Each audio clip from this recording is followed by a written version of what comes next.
আল্লাহর যে আইন রয়েছে এই আইনকে লঙ্ঘন করে আপনি নিজে থেকে একটা আইন বানাইলেন। আজকে যদি ওয়াসারিকু ওয়াসারিকাতু ফাকতাউ আইদিয়াহুমা, ওই যে বলেছিলাম চোর যদি মুমিন হয়, মুসলমান হয় অথবা নারী হয়, তাকে দেখার পরে চুরি করে তার হাত কাটে দাও।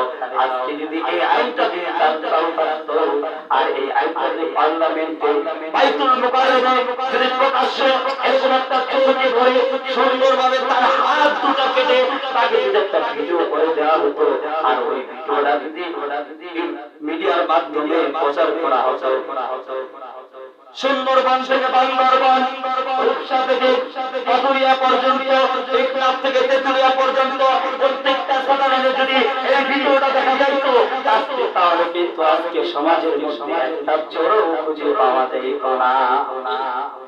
কত জুম্মায় আমরা নামাজ শেষ করলাম, সমাধিটা আমরা দেখলাম চুরি হয় নাই, ওইটা ধরে এক ধরনের চুরি জুতা সেন্ডেলটা কি করছে চেঞ্জ করে নিয়েছে।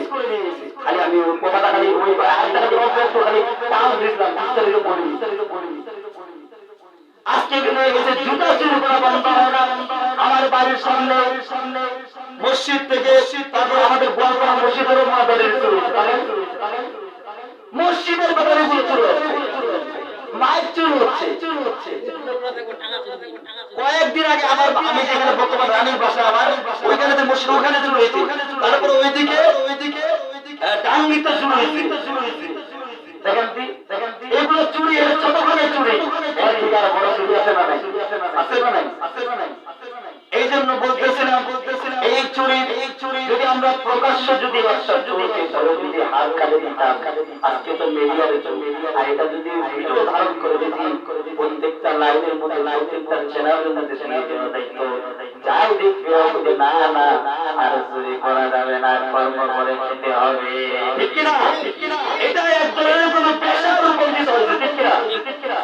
ওর হাত আছে, পা আছে, শক্তি আছে, সামর্থ্য আছে, সব থাকার পরেও কেমনে চুরি করে? এটা হচ্ছে তার একটা খাসলত, এই খাসলতটা সে ছাড়তে পারে না। আল্লাহ রাসূল বলেছেন তোমার যদি পুরো আমলটা কোরআন যদি চরিত্র ভালো না থাকে, তোমার যদি খাসলত না ভালো থাকে, কখনোই তুমি জান্নাতে প্রবেশ করতে পারবে না। এইজন্য বান্দা আপনার চরিত্রটা ঠিক করেন, আপনার কারণে মানুষ যদি কষ্ট পায়, আপনার যতই আপনি সেজদা দেয় লাভ না। এমন চরিত্র বানান